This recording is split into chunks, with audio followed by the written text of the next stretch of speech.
Hi everyone, welcome back to your English class. I'm Jasmine and this is the 24th module.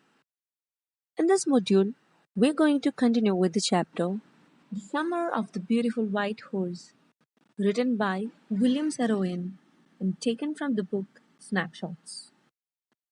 In the previous module, we saw how Murad and Adam hiding the horse inside the barn of a deserted vineyard and walking back home. Now let's continue reading. On the way back home, Adam amusingly asked him how he controlled the horse, to which Murad said he has an understanding with the horse. Adam asked him what sort of understanding did he have with him, to which Murad told him a simple and honest one. Adam confessed he would also like to know how to have an understanding with a horse. Murad assured Adam by saying that he is still a small boy. He will learn when he will be 13. Adam went home and ate breakfast. That day, his uncle Corso visited his house for coffee and cigarettes. He sat in the parlor and was remembering the old country when a person came to visit him. It was John Biro, a farmer who learned to speak Armenian because of loneliness. His mother bought Biro some coffee and tobacco. He sipped and smoked and told them about his missing white horse who was stolen last month and he's not able to find it.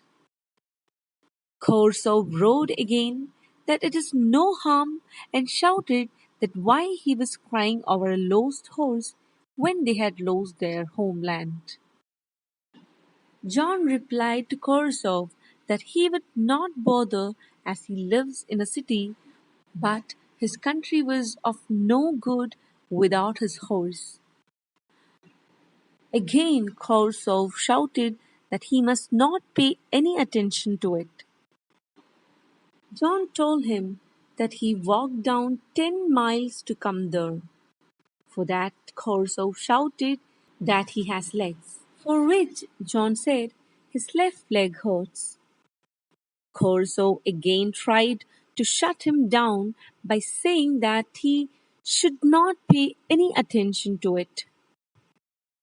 John shared that the horse cost him $60.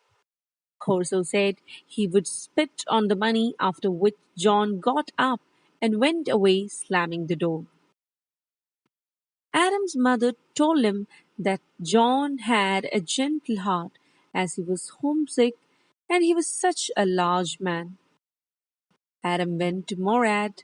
He was sitting under a peach tree talking to a robin bird. He was repairing the wing that was hurt. Adam told him about John Biro and how he visited their house and he wanted his horse. Adam asked him not to return the horse until he learns to ride it. Murad told Adam that it will take him a whole year to learn to ride a horse. Adam said they could keep him for a year then. Murad stood up on his feet and shouted at him about encouraging him to be a thief in spite of being a member of the Garoglanian family. Further, he declared that the horse should go to his true owner. Adam asked when would they have to return the horse, to which Murad said in 6 months. He threw the bird into the air. It almost fell twice, but flew at last. Further in the story, you can see for the next 2 weeks they both would take the horse out of the barn and ride it.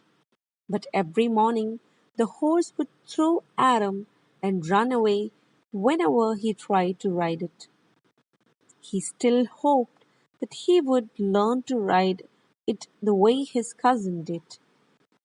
Once on the way to the deserted vineyard to hide the horse again, they met John Biro, who was on his way to town.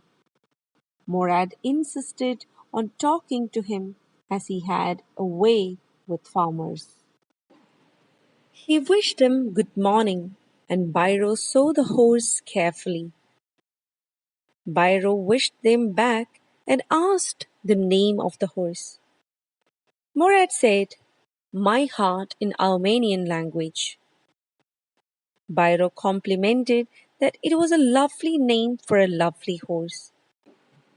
Further, John said that it was his horse that was stolen weeks ago, and asked him whether he can look into his mouth. After observing so closely, he said he would have swore that it was his own horse if he didn't know their parents. Because John Biro believed that the boys will not tell lie, hence they belong to the Garaglanian family. Finally, he wishes them and goes away, and Murad wished him back. The next morning, they took the horse back to John Byro's vineyard and put it in his barn. The dogs followed them around without making any sound. Murad replied they would not bark at them since he had a way with dogs. Murad put his arms around the horse, then pressed his nose into the horse's nose.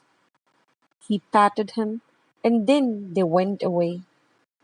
That same afternoon John came to Aaron's house in his surrey and showed his mother his horse that returned.